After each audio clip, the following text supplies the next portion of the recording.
Bienvenue, on va se pencher aujourd'hui sur un document qui à première vue a l'air un peu technique, un peu anodin. Mais en réalité c'est une petite bombe politique. Ah oui, tout à fait. Imaginez un peu la scène. Au Sénégal, on a un nouveau président, un nouveau Premier ministre. Ils sont du même parti, le PASTEF. Ils viennent de remporter une victoire historique. C'est ça. On s'attendrait à un alignement parfait, une lune de miel.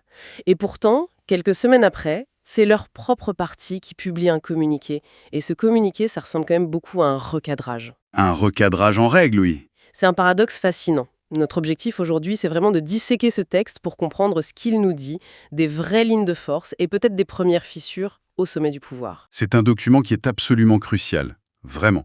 Parce qu'il capture toute la complexité d'une situation politique qui est totalement inédite. Pour bien comprendre, il faut juste se rappeler le contexte de mars 2024. Oui, Bassirou Diomaye Faye est élu président, mais tout le monde sait qu'il était le plan B.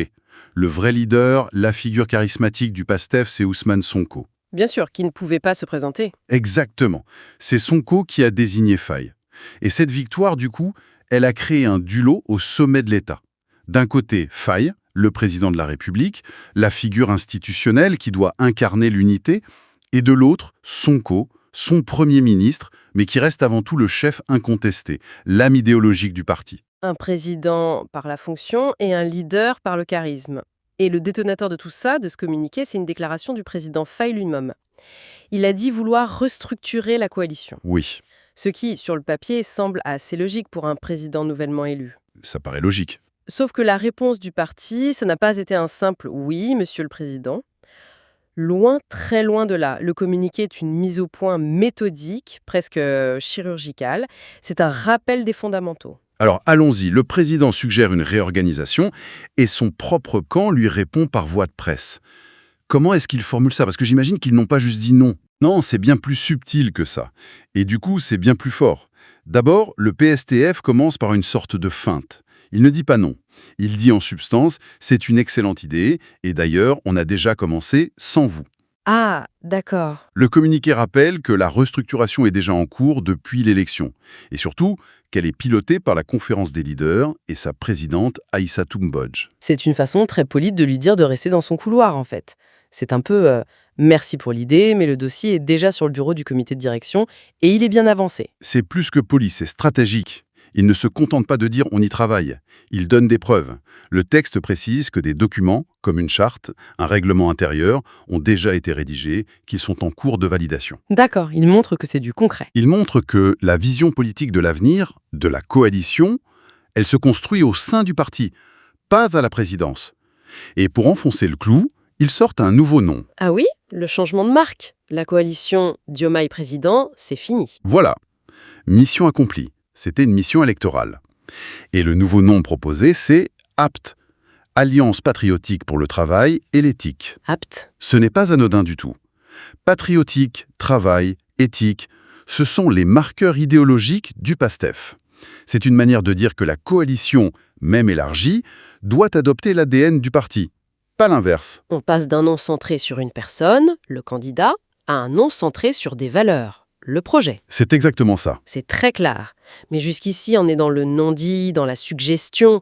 À un moment, le ton change, non? Le communiqué devient beaucoup plus direct. Oui, on change complètement de ton. Le message le plus explicite, et sans doute le plus important, concerne directement l'autorité du président. C'est-à-dire? Le communiqué affirme, noir sur blanc, que le président Faye n'a pas le pouvoir de démettre Aïssatou Mbodj, la présidente de la coalition.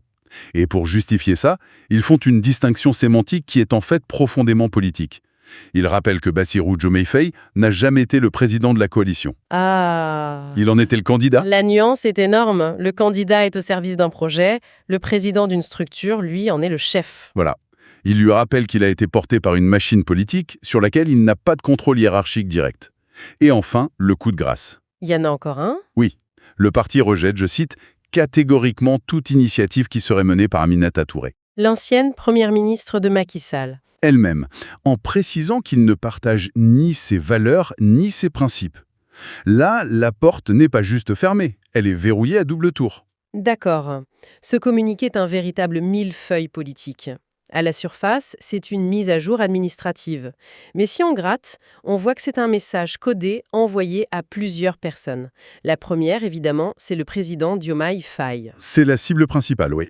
C'est un rappel d'autorité, respectueux dans la forme, mais sur le fond, c'est implacable. En gros, le parti lui dit « Tu es le président de la République, on te respecte, on te soutient, mais n'oublie pas d'où tu viens ». C'est un peu ça. La coalition qui t'a mis au pouvoir, c'est une entité politique qui a sa propre vie, sa propre direction. Ce n'est pas un simple appendice de la présidence. C'est une façon très nette de refuser une OPA de l'État sur le mouvement politique. Le parti reste le gardien du temple. Tout à fait. Et ce qui est frappant, c'est que pour le deuxième message, il ne code même pas. Le nom d'Aminata Touré est lâché. Dans le monde politique, citer quelqu'un comme ça, nommément, pour le rejeter, c'est d'une grande violence symbolique. Ça veut dire qu'il y avait de vraies discussions en coulisses, non? Absolument. On ne cite pas un nom pareil par hasard. Ça indique très probablement que l'entourage du président, ou peut-être le président lui-même, a sondé Aminata Touré pour élargir sa base. Et la réponse du parti est cinglante. C'est une fin de non-recevoir. Publique et humiliante. Le message est double. Un avertissement à elle et surtout un avertissement au camp présidentiel. Le signal, c'est « on ne veut pas des politiciens du système qu'on a combattu pendant des années. Notre projet, c'est la rupture, pas le recyclage. » D'accord, un message au président, un avertissement à une potentielle alliée, mais en protégeant avec autant de force la présidente de la coalition, Aïssatou Mbodj, est-ce que le parti ne protège pas quelqu'un d'autre en fait, quelqu'un de plus haut placé? C'est le troisième message, le plus subtil, mais peut-être le plus fondamental. En défendant Aïssatou Mbodj, qui a été choisi par Ousmane Sonko, et en rejetant les ouvertures vers l'extérieur, le communiqué réaffirme de fait le leadership de Sonko sur tout l'appareil. Je vois. La logique du palais. Le centre de gravité politique, c'est le parti, dirigé par Sonko, pas la présidence occupée par Faye. C'est fascinant. On a l'impression d'assister à une partie d'échecs où les deux rois sont de la même couleur mais jouent chacun leur propre partie. On voit se dessiner deux logiques qui, pour l'instant, cohabitent. Oui, D'un côté, le président qui veut rassembler, quitte à intégrer des figures de l'ancien système, et de l'autre, le Premier ministre qui veut préserver la pureté idéologique du projet. c'est la tension centrale.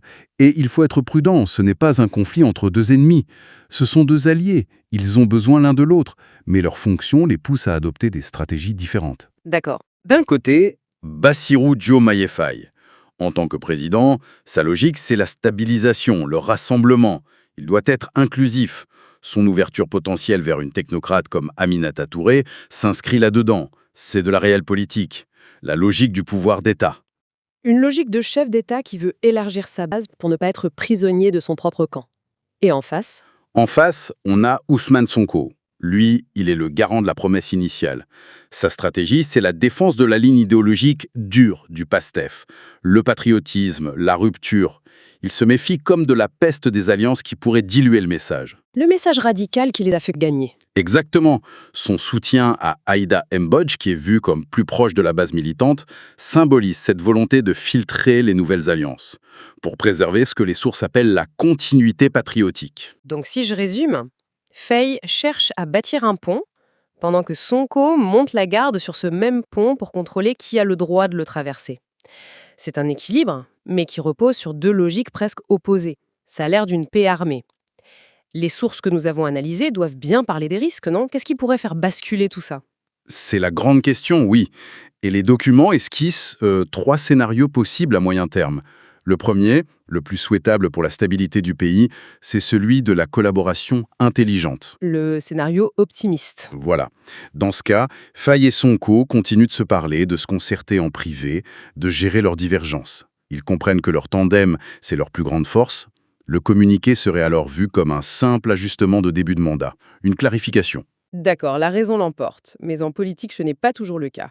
Quel est le deuxième scénario si la confiance commence à s'éroder? Le deuxième, c'est celui de la froideur politique. Ce serait un modus vivendi, un mariage de raison. Chacun reste dans son couloir. Faye à la présidence, où il gère l'État avec une certaine autonomie, et Sonko au parti et au gouvernement, où il contrôle la ligne idéologique. Donc, pas de conflit ouvert, mais Mais des tensions régulières, des frictions sur les nominations, des messages contradictoires. Le dialogue serait maintenu, mais la confiance, la chaleur du début, aurait disparu. Une coexistence pacifique mais tendue. Et le scénario du pire, alors? Celui de la rupture? C'est crédible? C'est le troisième scénario, le conflit ouvert. Les sources s'accordent à dire que c'est peu probable à court terme. Les deux hommes sont trop interdépendants. Pour l'instant. Pour l'instant. Mais il ne faut jamais l'exclure.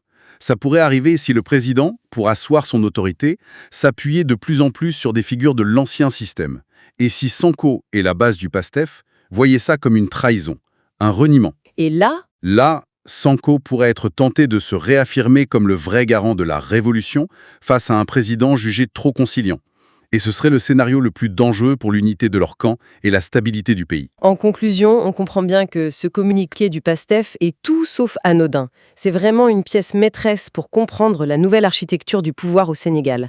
C'est plus qu'une déclaration, c'est une réaffirmation d'autorité. C'est une façon de poser les règles du jeu pour les 5 ans à venir. Absolument. Ce document marque la fin de la logique de campagne où tout le monde était uni derrière un objectif. On entre dans la phase bien plus complexe de l'organisation d'un pouvoir qui doit durer.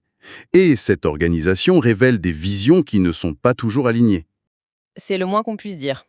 Pour l'instant, la relation reste fonctionnelle, mais cette sortie publique montre que des contrepoids s'installent très très tôt. L'équilibre délicat entre la légitimité de l'État, incarnée par Faye, et la légitimité politique du parti, incarnée par Sonko, ce sera l'enjeu majeur à surveiller. Les sources parlent d'un jeu d'équilibre fragile. Et tout ce qu'on vient de se dire m'amène à une dernière pensée. La vraie question pour l'avenir, ce n'est peut-être pas de savoir si cet équilibre sera un jour rompu, c'est plutôt de savoir ce qui se passera lorsqu'une crise majeure, économique, sociale, peu importe, les forcera à choisir. À choisir entre la raison d'État, pragmatique, qui pousse au compromis, et la fidélité idéologique au projet de rupture qui les a portés au pouvoir. Ce jour-là, lequel des deux chemins choisiront-ils? Et surtout, pourront-ils encore le parcourir ensemble?